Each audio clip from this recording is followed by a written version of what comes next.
All right. All right. Here we are with future 212 superstar. He's already a superstar in my eyes. Kerrith Bajjo. Judge. This is why we want to do it. This is why we want to do this podcast today, because not many people know who the hell you are. And you are one to be known, you know. It's just crazy to me where I hear these predictions and I'm the only one like saying your name. I'm like, wait, you guys don't know who this guy is? I'm like, have you seen him? That's why I love you, man. Hey, here's the thing. You competed against Keon Pearson. Yeah. And what was it, Tampa? Yeah, we had our first bout. Let me just adjust this real quick.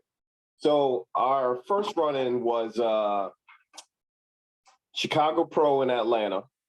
And I somehow happened to get third there. It was between me, Keon, and Ahmed.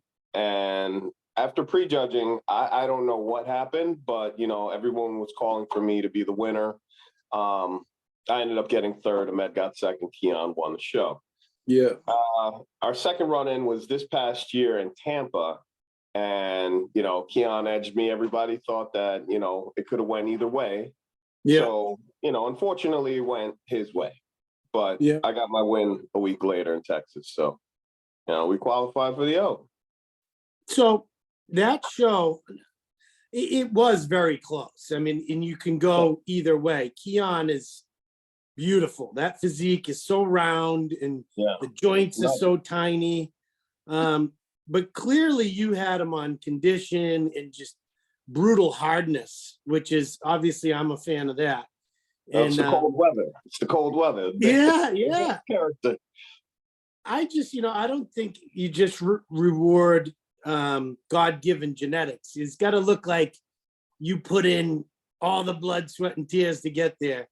And you know, don't get me wrong. If Keon nails it 100%, he's going to be tough to beat for anyone. Yeah. But you know, until I see that, I'm not gonna hedge all my bets on that just yet. But I hope he does. You know, but we're here to talk about you anyway, and I want to know where you came from. You know, Nate did a lot of research the last few days, and he was pretty surprised at some of the route you took and how old you were, and tell us a little bit about your background. And how long you competed as an amateur, because I think that plays a little bit of a role in people not really knowing who you are. Well, number one, I'm coming out of a small state, Connecticut. So I started back in 2014. Had a few, you know, smaller shows that I did. It was the CT Grand Prix was my first show. Second show was 2 weeks after. And that was actually the last year they had the Europa in Hartford. And after I did that, I decided I wanted to do a New York show, you know, bigger venue, et cetera, et cetera. I was at Atlantic States. I actually got second there. And, you know, that year, Atlantic States was just huge. After that, I took some time off, and then I decided I was going to do Team Universe, and I got fifth there. So, you know, I did all that with hardly any coaching. I'll be real about it. It was hardly any coaching. I used Chris Tuttle for my first two shows, and we worked together for like a total of 6 weeks. After that, I was by myself. Then I did the Universe show, finished fifth, decided I wanted a coach that wasn't going to compete in the same division as me, which I thought was the best business decision I could make. And I hired Dave Palumbo. So after, you know, Dave and I started working together, we went back to Universe. I got my pro card. And yeah, you know, from there, Dave and I had nothing but a streak of success. We got 8th, 4th, 3rd, and then we won a show, you know, and, you know, as time went on, things kind of matured and we grew apart, but, you know, no bad blood, still love Dave. And Justin and I, we started working together this year. And, the streak has continued. So we're getting better and better. And, I think this year, it definitely set a tone for how good I could possibly be. That's Justin Miller, for those who Yes. don't know who he's. Justin was on Instagram. Yeah, George. He was George Peterson's coach, and a bunch of other. Justin's incredible. He brings people in legit. So that is exactly why I wanted to ask, because you didn't do a ton of shows. You didn't do a lot of national shows. It wasn't like you were pounding on the door for years and everyone knows your name. You weren't a huge social media guy. Still not. So it's almost as if you came out of nowhere. And I like that. Yeah, more or less, here's the thing, Jose. I never really did it for popularity. I did it because, I genuinely just love bodybuilding. I love the process. I love putting myself through the workouts. I love putting myself through the poses. And oddly enough, I love suffering that last 4 weeks into a show. You know what I mean? I mean? There's something to it. It's just, honestly, it's the closest feeling I can get to driving 300 miles an hour. You know what I mean? Yeah. We live for this shit, man. And not everyone can do it. That's that's what sets you apart. Yes, that's what makes it special, and when I see guys at the gym, and they're just throwing weights around, I'm like, yeah, you got that part down. You know what I mean? Do the other part. And they could never do it. No. So we're 4 weeks out now? Just under 4 weeks, 24 days. Who's counting? Yeah, right. So Justin sent us some video of you this morning. Oh yeah, he let me know. Yeah, you look nasty. What do you think? You know what? I think I look a little bit better because that white backdrop kind of washes you out a little bit. Yeah. But I think we're in a good space, Jose. I don't want to come off cocky, but this is the most confident I felt going into a show. Like I physically and mentally am ready to take this one on. Yeah, well, you need to be. You absolutely need to be. You had your warm up last year. Yeah. Tell us about your experience last year. So, your first Olympia. So, sorry about that. I had to get the coffee in. First Olympia was great. Sustained a little injury there, and it kept me from posing properly. So if you go back and you watch the video, you can see it almost looks like a tremor in my leg, but actually happened because I was having a little difficulty with my piriformis pressing against my sciatic nerve. And I'm almost certain that I tore my gluteal in the process. So with all that happening, my left leg was shaking uncontrollably. And that's when the head judge kind of bumped me down, and I knew it was coming because I couldn't control it. There was absolutely nothing I could do. But to have that happen and have me still finish 8th was pretty, impressive, but even by my own standards. So, with that said, it was a fantastic experience. And, I did everything I could. But this year, we're in a better space. We're more prepared mentally. We're more prepared physically. So, we're battle tested. Yeah. I've noticed looking at your pictures, you're posing a lot better as well. Yeah. A lot better. Justin drills that. He drills the shit out of me on that, man. I can't tell you. When I think we're done, he's like, all right, come on, back in, Yep, let's do it again. Yeah. So we were looking at pictures this morning, me and Nate, and that front double you posted in the gym. Or am I 40? Yeah, that was absolutely bananas. So I'll tell you a quick story. I used to tell Justin, dude, hey, listen, I can hit a vacuum when I hit a front double. He's like, no, don't do that shit, man. Don't do it. Don't do it. It's a horrible shot. And then I hit it at MI40. And I was like, Justin, you got to see this picture, dude. We got to post this thing. He's like, nah, let's not post anything. Let's lay low. And I showed him the picture. He was in a different hotel room. He comes over to the hotel room. He's like, dude, we got to post this fucking picture. So we posted it and everybody loved it, and I think honestly that might have been the turning point. All credits goes out to my lady Lori. She was the one that captured that shot. Everybody thinks it was Ricky in the mirror, but that was actually head on. So why was it that he didn't want you hitting a vacuum? It looks ridiculous.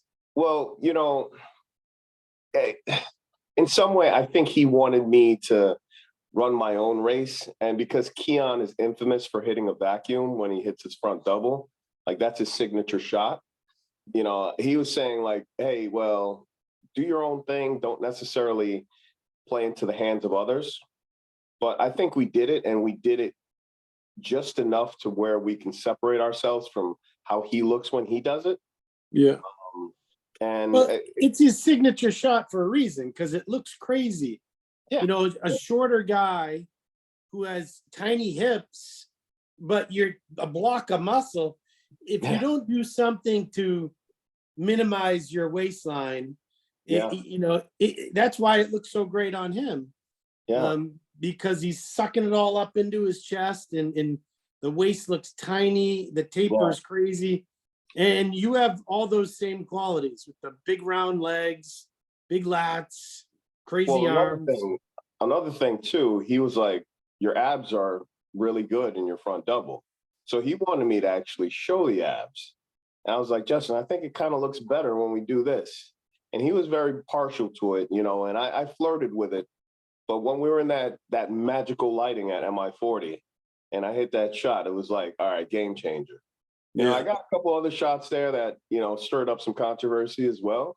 But, that was the one that was like, okay, all right. And then everybody started talking about me. Maybe you can do both of them. I try to. It depends on, is it the comparison round? Is it the introduction round? So I like to show them that I can do both. Yeah. That's beautiful. That's so you're somewhere around 213 today, 214? 211.6 today. Really? Weight. We made weight. Oh wow. Yeah. I'm sorry, did I say 211? 212.6. Okay, so you didn't make weight yet, pal. 212.6 is there. Yeah. Not if Steve Weinberg is weighing you in. He'll be like, go run a lap. Go suck some weight off. That's one bathroom break away. Yeah. So what do you think your stage weight's going to be? I anticipate stepping on the scale at about 203, 204. On stage, I could see 205, 206. Wow. Yeah. So that's going to be considerably up from the last show. Oh, yeah. We were 198 on stage in Texas, 197 in Tampa. It's crazy because you look 227. It's Thank you. It's actually that picture at MI40, I was 197. Yeah, you can tell that's your waist was empty. Yeah. And I was and how tall are you? You my height, 5'3" and change. Jose, I got to tell you, man, you're gonna need some thick soles to get up here. Now I'm 5'5", man. Are you really? Yeah. You're the same height as Keon? Keon's got to be 5'6". Yeah? Yeah, he's got to be about 5'6" because he's a little bit taller than me. Could be the hair. I don't know. Maybe I should grow some. No, can't do that. Yeah, we'll have a height off at the Olympia. I'm gonna come find you. All right. I don't think you're over 5'5". No way. Oh, I'm not over. You're right at it? I'm right. I'm on the cusp. Like if I inhale too deep, I'm 5'4". All right. All right, Nate, what do you got? Nate wrote down a bunch of stuff he wants to ask you. Let's hear it, Nate. You hear me now? Yep. Okay, yes, sir. Sorry. All right, so I got some questions for you in that you're definitely an inspiration for me where I did Connecticut Grand Prix obviously way back. I turned pro at Universe what, a year and a half ago? Yeah, exactly. You, me, Bo Lewis have some things in common here. Ronnie Coleman. Yeah, that's about all you have in common. Ronnie Coleman, Kai Green. Don't forget those. Yeah, that's right. I won the Universe too, 05. Oh, hey, birds of a feather. Yeah. So I got to ask you, so I haven't done a pro show yet. What was that like for you going into New York Pro? you did like, you took what, a year off, right? Or you went next year, you did New York Pro in 2018. Yeah. So following year, backtrack. Hold on. I got my pro card at Universe. Jose reached out to me. You know what Jose said? Do the Arnold. And I should have listened to him. I swear I should have listened to you, Jose. He was like, do the Arnold.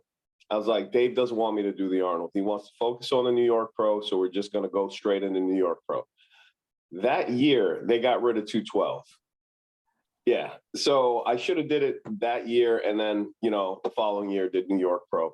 However, the feeling that I got from it was, honestly, it was such a whirlwind experience that it was too soon to react, if that makes any sense.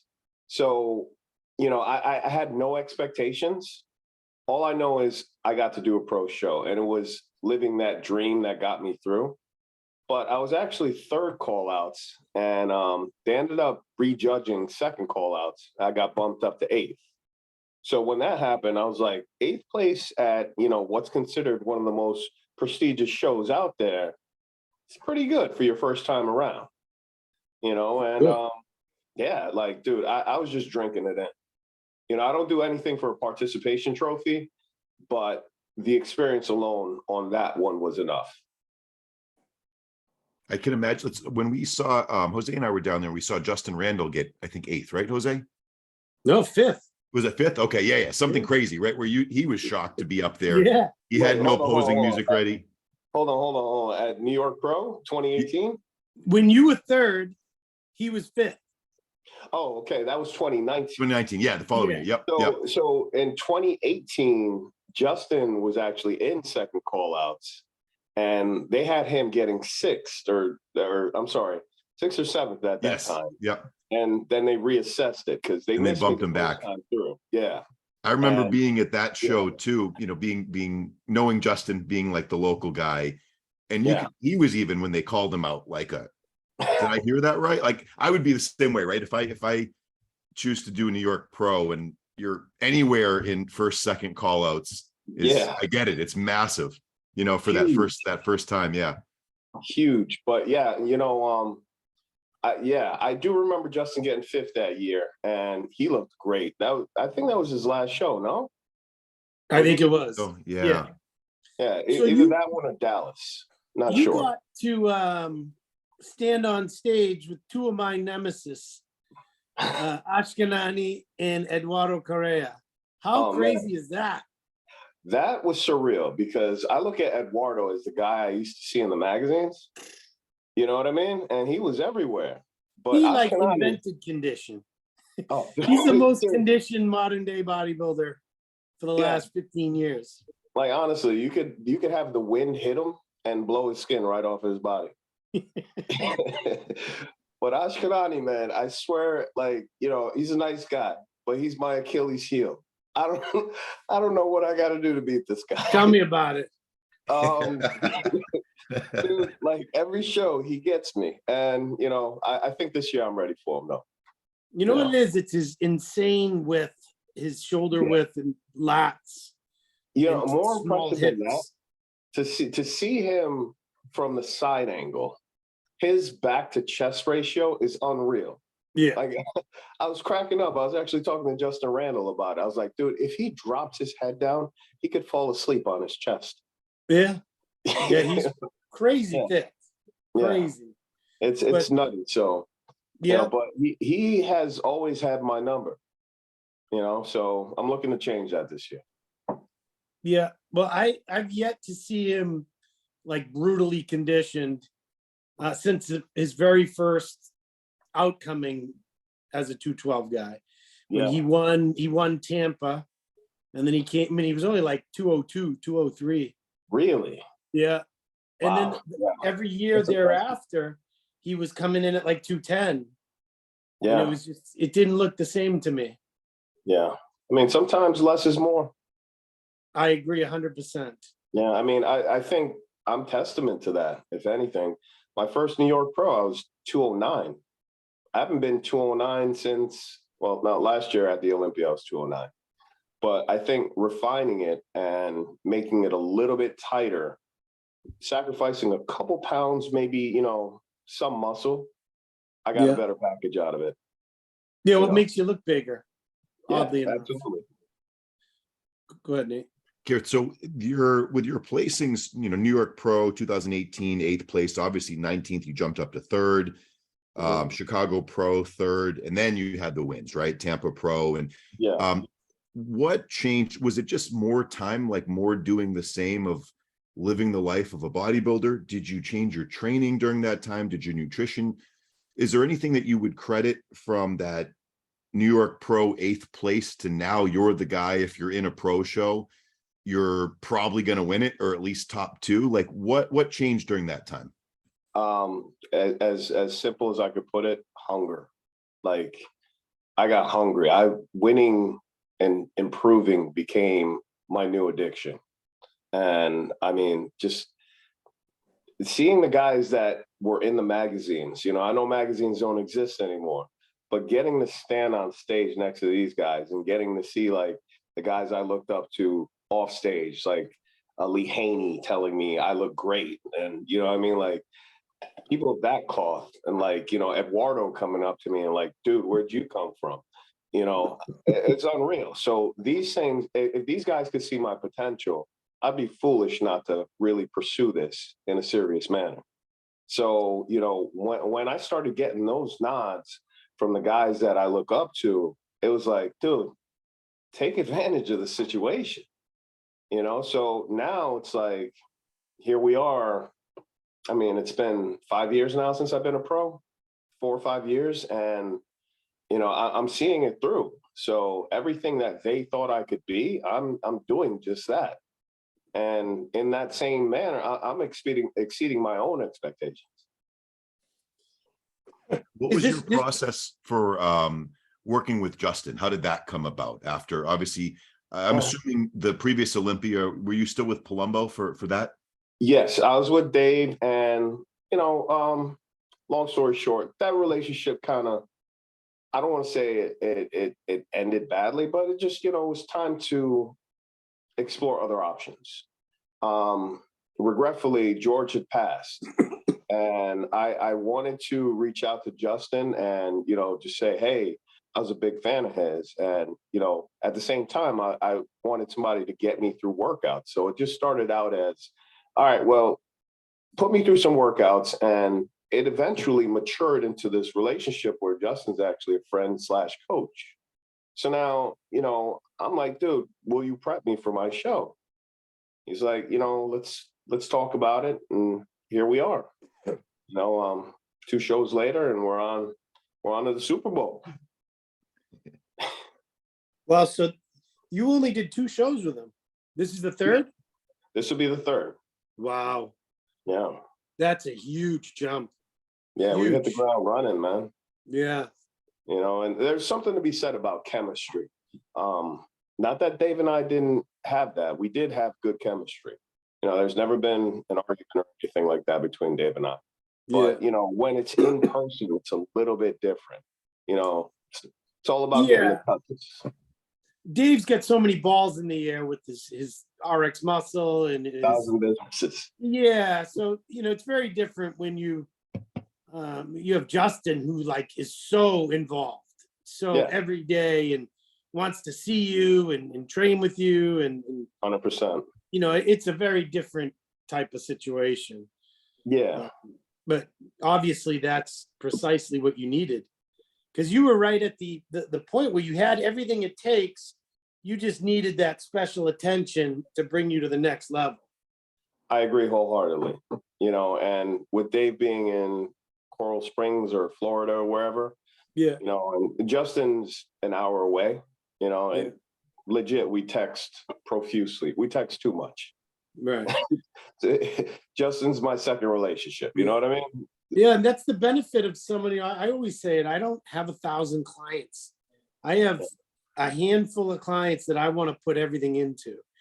And you know, I'm not a great businessman because I could be, you know, getting a lot more, but I would rather put that time in and create the best version of that person than having several more clients.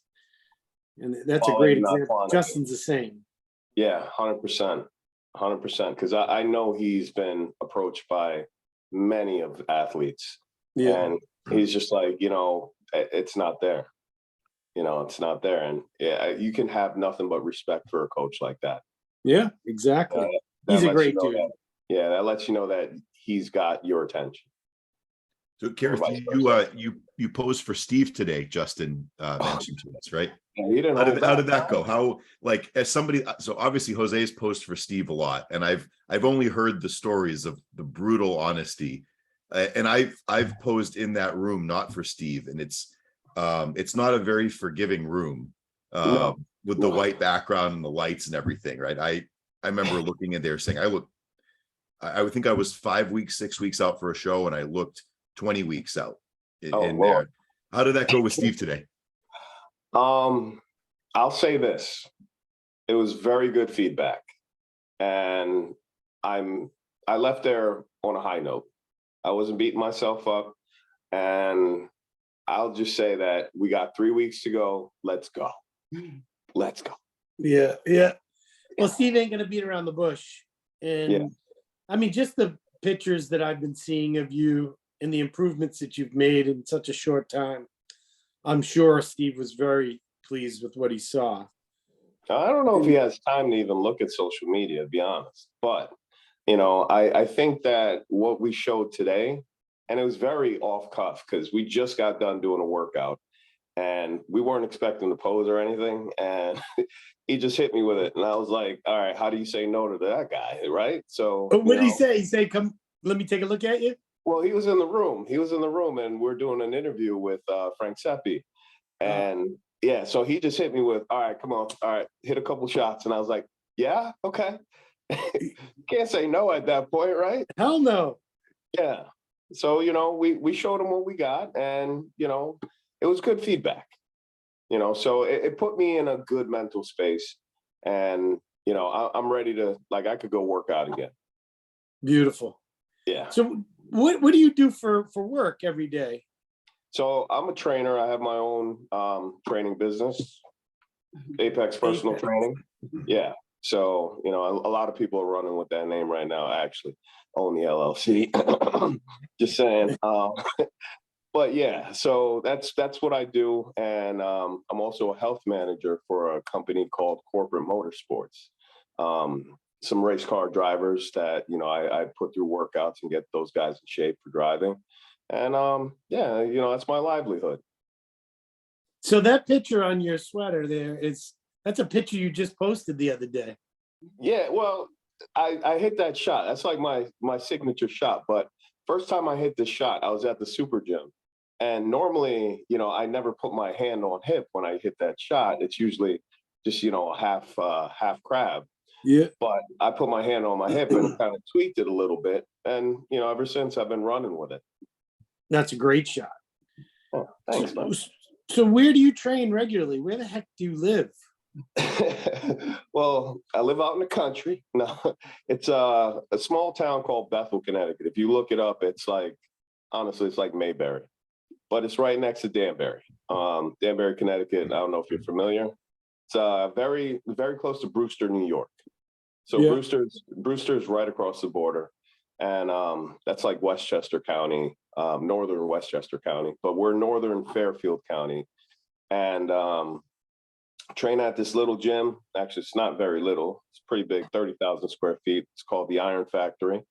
And, it's got everything I needed, but it's, as I've evolved, so has in this gym. So we started out with a little bit of nothing and we got very far. But now this gym has grown exponentially. And, they just put an opposing room. I like to think that I had some strong influence there, but it's they don't want you in your undies in the middle of the gym pose. Oh, I'll do it. I'll do it.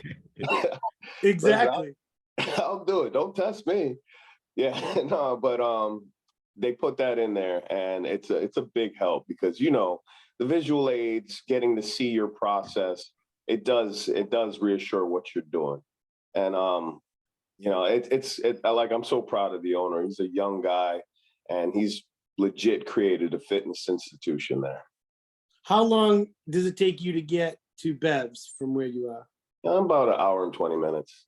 That's it. Yeah. Oh, so you're like almost 3 hours from me.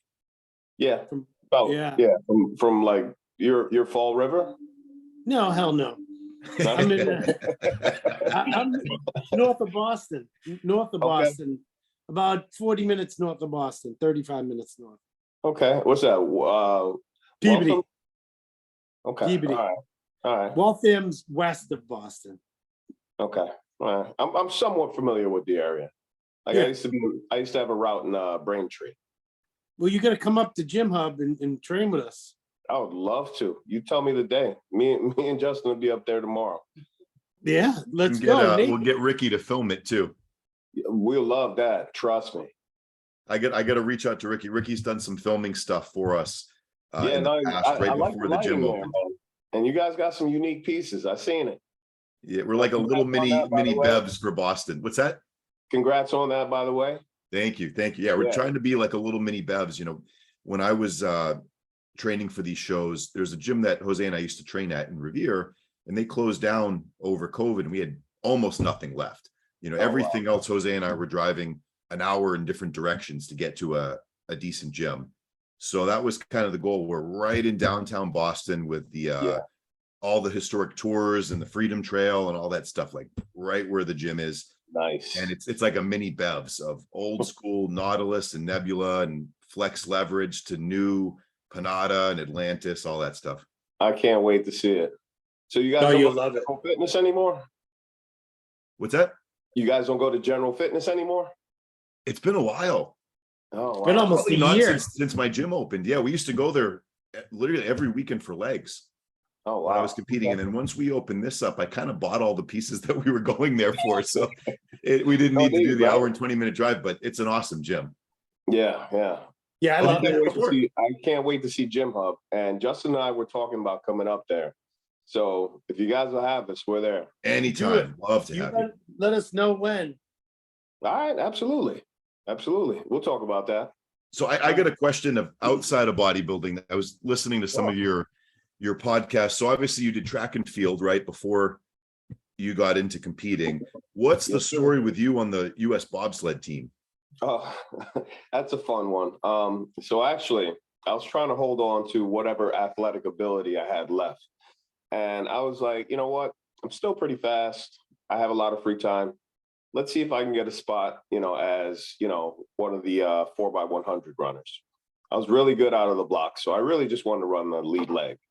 But then I was on the website and I saw a pop-up. It was like, try bobsled. I was like, why not? So I tried bobsled. I reached out to the coach. At the time, his name was Don Haas. And Don Haas invited me up to Lake Placid. I went up there. I tried out. I earned a spot as an alternate, number 15. But it was a long process to get there because I also got into a car accident on my way to Lake Placid. A piece of plywood was spit up by a truck and it smashed out my windshield. And so I was ready to go to the hospital. My sister told me, listen, if you come home, I'm going to kill you. So I had to drive up to Lake Placid with a blown out window. And no, she really would have killed me. So I had to drive up there. It was freezing. It was like 40 degrees. I got there after the cafeteria closed. Didn't get to eat. Woke up late the next morning. All I had was a Monster energy drink, an Excedrin, and one of those old school power bars that were like taffy. Oh, yeah. Yeah, so that's all I had. Yeah. And, I managed to perform very, very well. And then I decided I didn't want to do it. So it was an experience, but I could have pursued it and I could have gotten better. My hip it was messed up in the accident and I didn't really want to push it. So I took 2 years off, thankfully, because that led me to bodybuilding. No, what was it like for that first show? Were you the guy in the gym that had great genetics and everyone's coming up to you telling you should compete, or what was that process to do that first show? Nate, I've been hearing that since I was 17 and I got my first gym membership. And I was so anti-bodybuilding. I was like, dude, you would never get me on stage in a pair of those drawers. Never. Look at me now. I'm a pro at it. So, it was always, dude, you should do this. And, I'm so stubborn. If you tell me to do it, I'll spitefully just sit down, So I met this guy and he was actually from the Massachusetts area. And he was like, dude, what are you doing? You look too good to just be in the gym working out. He and his wife at the time, she did spray tanning. She's like, there's a show coming up. Let me tan you. Just do what you do. Go down to New Haven. There's a posing coach down there. His name is Kenny Wallach. I hooked up with Kenny. Kenny hooked me up with Chris 4 weeks out from my first show. I did my first show, and then it was kind of just like, here we are now. So it's pretty much ever since been a whirlwind. How you feeling now, injury wise? Your joints? How's everything feel? I mean, I'm 40, Jose. I like to think I'm better than most, but we still sound like Rice Krispies in the morning. Okay, so I think that's just normal though. I did start bodybuilding late, so I like to say that I have less injuries than most guys at 40. You got much less wear and tear. Yeah, but I was an athlete. I was an athlete, and I used to do a lot of Olympic lifts. So, there's some work there. But all in all, I can't complain. Oh, that's a beautiful thing. As long as you can still train somewhat pain-free, then you're good. Yeah, absolutely. You've built the foundation now. It's not like you really have to get any bigger. Yeah. You just keep perfecting it, chiseling away. But let's be real, Jose.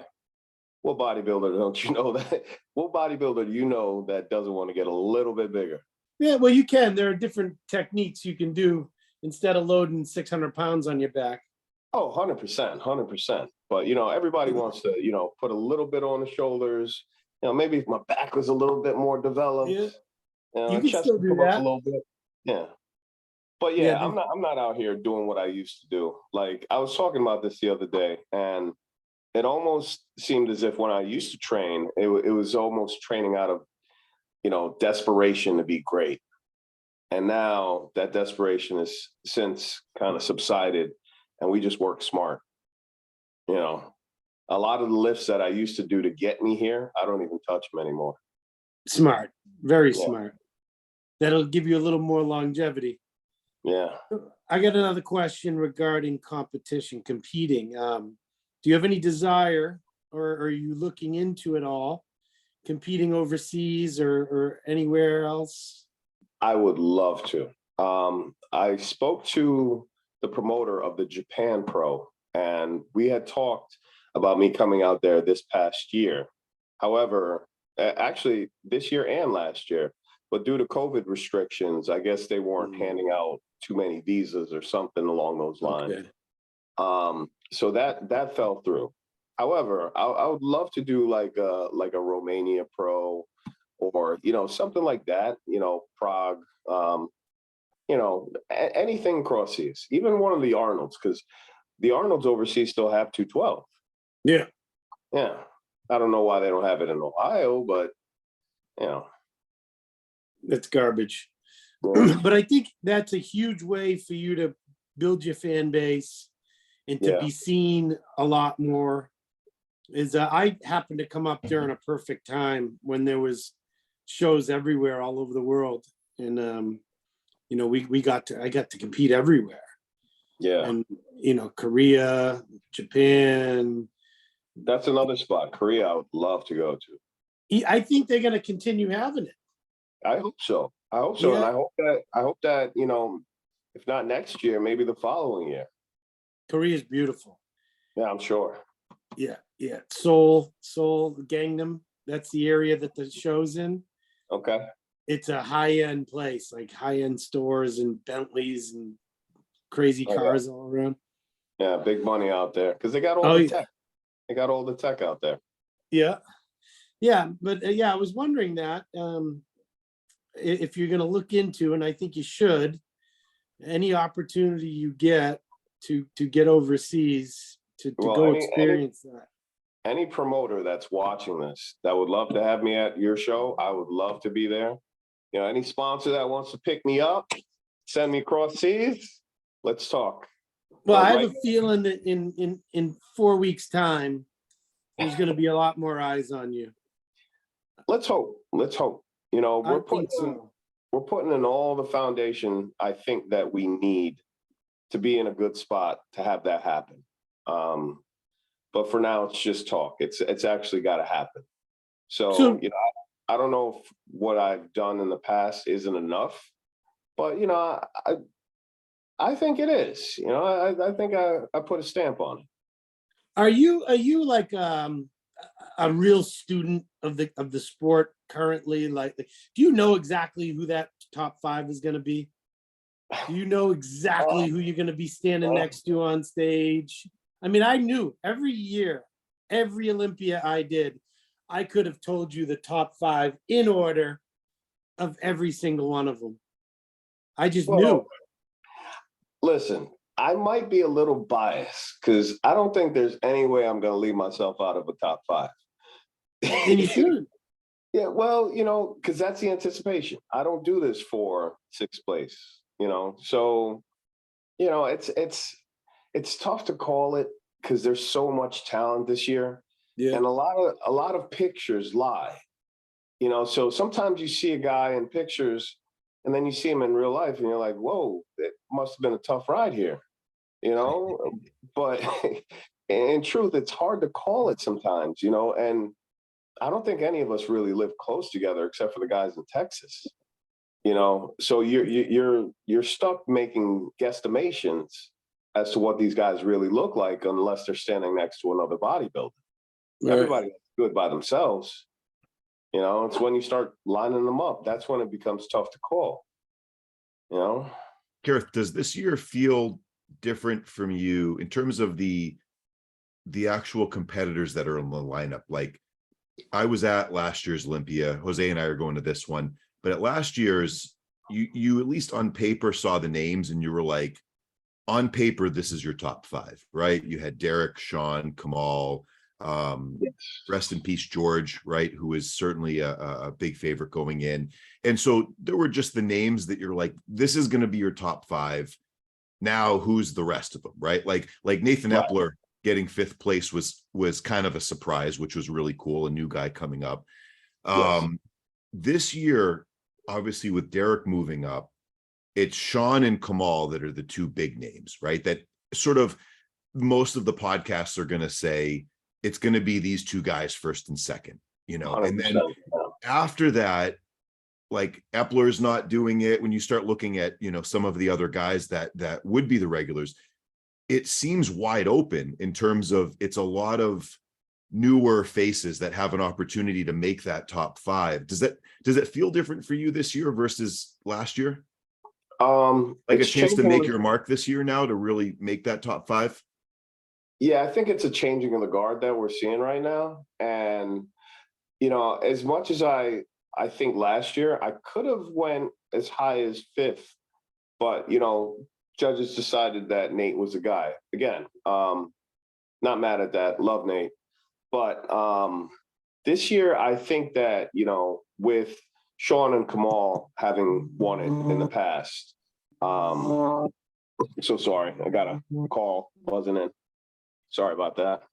So,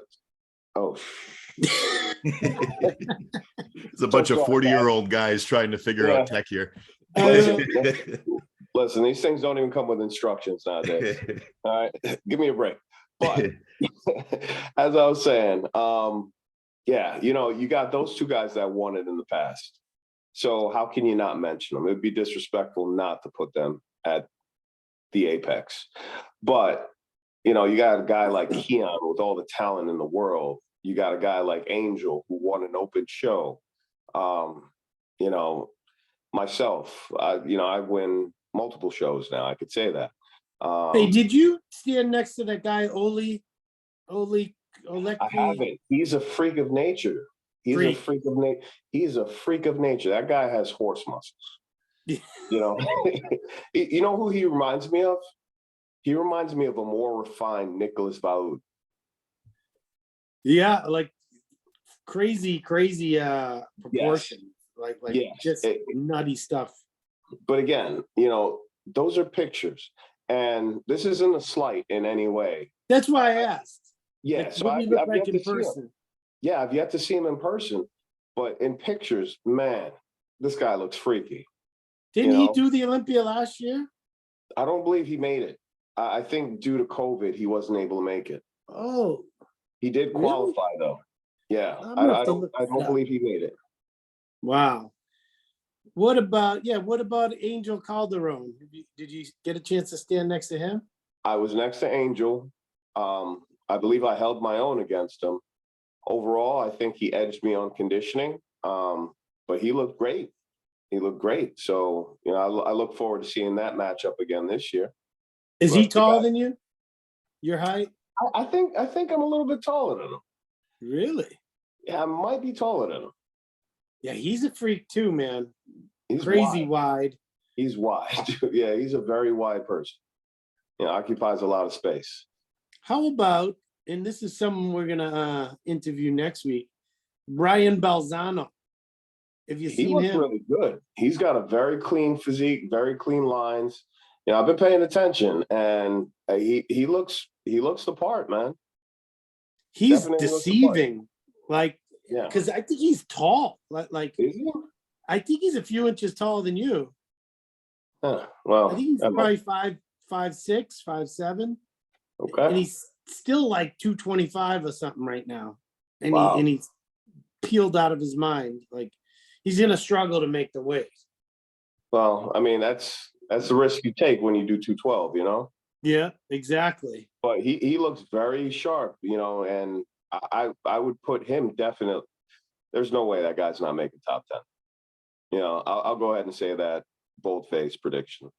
No, Yeah, he's without. good. He's good. I would have you, him, Sean, Kamal. That's 4 right there. And then guys like Oli, guys like Angel. Yeah, I mean, because they're just so jam-packed. there's a lot of density on Oli. Right. Definitely. It's unreal. Like, I really hope that it's like that in real life. No, I think it is. I think, I mean, you can only doctor pictures so much. Like you can see that it's there to a degree. Yeah. They're not, he doesn't Photoshop his pictures, but the lighting might be a little off Yeah. but that's what I see. I see like the shorter, more jam-packed muscle. But even though I don't think Balzano's that short for a 212 guy. But I mean, Nathan showed us that you don't have to be short. Right. Nathan's got to be what, 5'8", 5'9"? I think 5'8", yeah. Yeah. That's crazy. Yeah, and he made it happen. He did. You know, and for the longest time, you know, 212, oh, that's for the short guys. A lot of the open guys are 5'8", 5'9". That's crazy. Yeah. No, we had a few of those. You remember a guy named Samuel Haddad? He was a 212. I miss He him. was from Bahrain. He was incredible. He was like a 4 or 5-time world champion. And he chose not to compete as a pro because he gets paid by the government to compete as an amateur at the world championships. That's insane. And then he finally worked out a deal with them where he said he would compete as a pro, still representing Bahrain, and they agreed to pay him. So then he did the New York Pro with me in 2012, and he placed second. And they bought him this souped-up motorcycle. Oh, and no. then he won a show in Prague or Czechoslovakia, and they bought him a house. What? Yeah, and then they bought him a G-Wagon. And he's like, I already have a G-Wagon. So he sold it back to the dealer for like $115,000. And he was very well taken care of. Seriously, you know what? It's time to go to Bahrain. Yeah. Well, that's the same reason Kamal Kamal didn't compete as a pro for so long. That's why. Okay. Yeah, Okay. because he was getting paid by Qatar to compete on their national team. Wow. Yeah. They were making lost in so much translation. money. Yeah, the U.S. is not even close to what they do over there. No, no. And that's why it's so respected over there. Right, right. Because I mean, hey, listen, I think that any event where you're pushing the human potential to its maximum capacity should be rewarded. You know, bobsled, even that's a blue collar sport, and it's hardly funded by the government. You know, a lot of guys are coming out of pocket to buy burn suits. If they're not out there doing booster clubs for themselves, they're coming out of pocket. And I mean, they're driving to Lake Placid with a hole in their windshield. That's some crazy shit. If that ain't the truth. Yeah. Yeah. But so you know, I mean, like, it's a shame that we don't get the same nod that those guys do, because we work just as hard. Yeah, no doubt. I was involved for so long. I just kind of came to terms with it, you know, and that's why I asked about traveling, because it is so much more respected in other countries than 100%. it is here. 100%. You know? And I love the energy that you see bodybuilders get over there. You know, I'm not saying that we needed to be treated like royalty or rock stars, but the acknowledgement, that nod, like, I respect what you do. You know, that's something that's lost here, because I think everybody in the gym in the US thinks they deserve to be on the Olympia stage, and they have no clue. Not at all. If you go back and look at one of my YouTube videos from 2018 Japan Pro, I was walking down the street and all these guys came out of the restaurant, come and like pose with me and grabbing me. And then I was inside a restaurant, they're all grabbing me, touching me. It was wild, you know? Yeah. Here, they look at you like, oh, you look gross, you know? Oh, I got that at the gym the other day. Yeah. It was like, do I have a booger? Like, what's going on? Yeah. So let's get a prediction. We'll let you get back to your meals, and unless Nate has another question. No, what do you got, Nate? I want to hear your prediction and your plans. I know it's hard to say depending on what happens at this Olympia, but what are your plans moving forward, and what's your prediction for this Olympia? Well, as far as placing goes, we all know what I want to do. I think I've done the work to achieve what I want to do. And if that is to happen, I really want to try my hand at an open show next year. I love it. I think I told you, you were one of my inspirations for wanting to do an open show. And I thought that was badass when you went in the Legion Fest as a 212 guy, and you did the damn work. So with all that said, I'd like to follow in those steps, and then I'd like to repeat as Mr. 212 Olympia. I like it. Isn't that what no, Clarita lost and then won the open show. Yes. But yeah, I don't know if he would have done it had he won. That's interesting. But I want to go back to back to back. All right. You know, so, you know, and if I haven't gotten a sponsor by then, goddamn, man, like, I don't know. You know, so those loosely are my plans. So if I can make that happen, that is the deal. And what would you do? Step one. Would you take some time off after the Olympia, or would you continue and do something early spring, or what would you do? Well, as you know, it's been kind of a long year. Very long.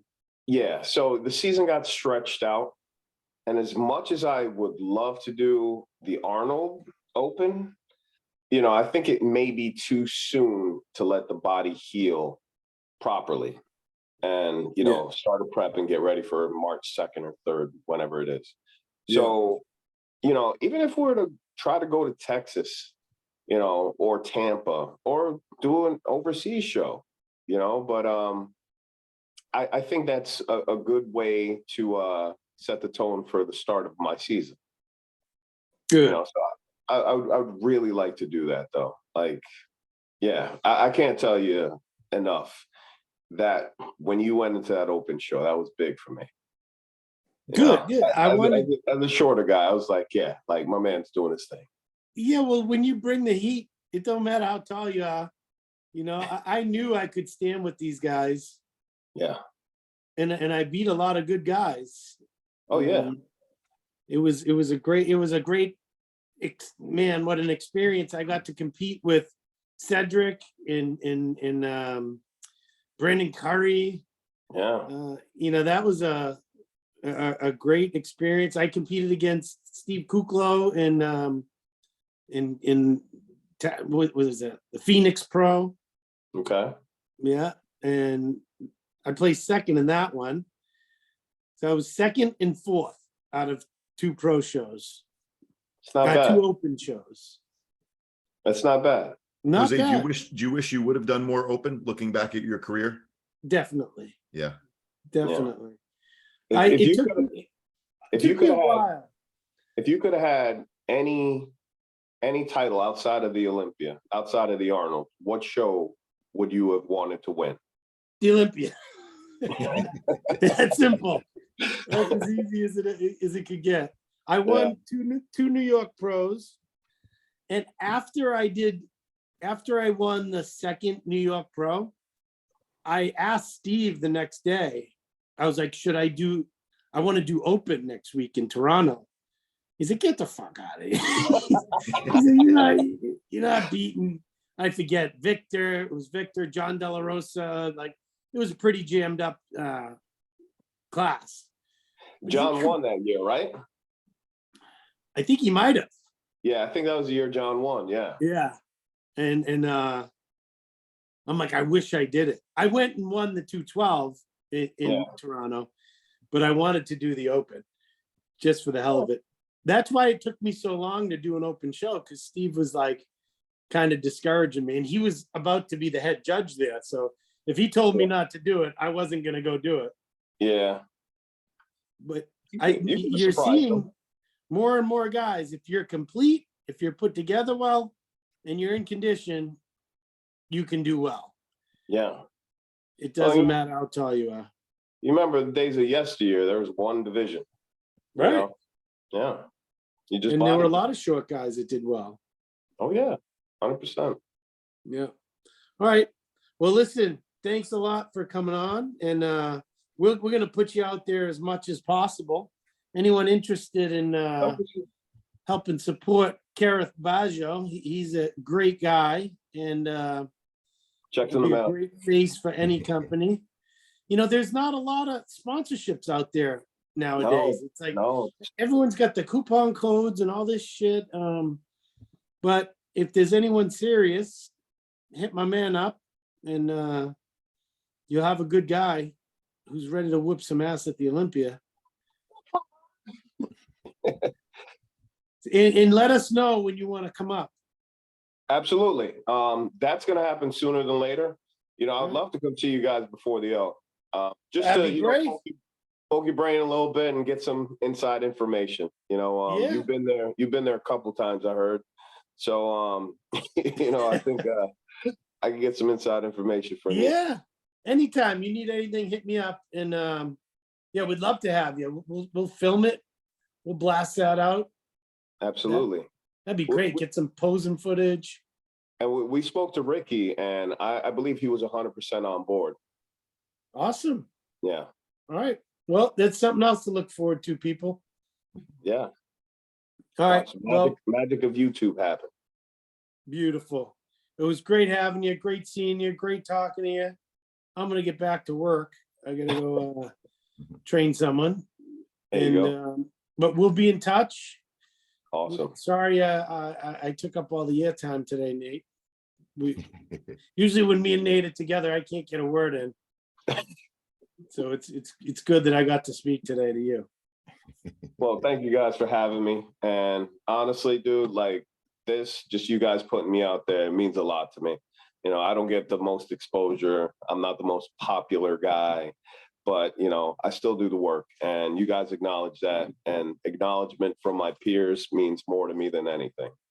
Well, you certainly deserve it. So Thank you, I'm sir. excited for you. And this won't be the last. It's gonna be a big show, and you know, I encourage everybody to watch this one because, dude, if you pay attention to the lineup, this is stacked. Oh yeah. Yeah, this is stacked. Yep. All the way through. All I the way said through. that recently. I'm like, when I was competing, it was crazy competitive that first call out. But Yeah. after that, it kind of trailed off.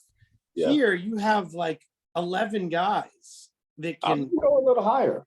you know, I'd say, well, I'd I'm say saying 11 14. that could win, that are that good. You know, even like there's so many names. For example, the fact that I was on other podcasts doing a top 6 and your name didn't come up is what would make me crazy. I'm like, that tells you right there It's how pretty deep. strong this class is. Yeah, yeah. Well, you know, time to prove them wrong, Jose. Exactly. I'm gonna bring a title back to New England. How about I that? can't wait to see it. Yeah, man. All right. We'll talk soon. All right, guys. Thank you so much, man. Happy You got it. Thanksgiving. All right, see you. You too. Bye.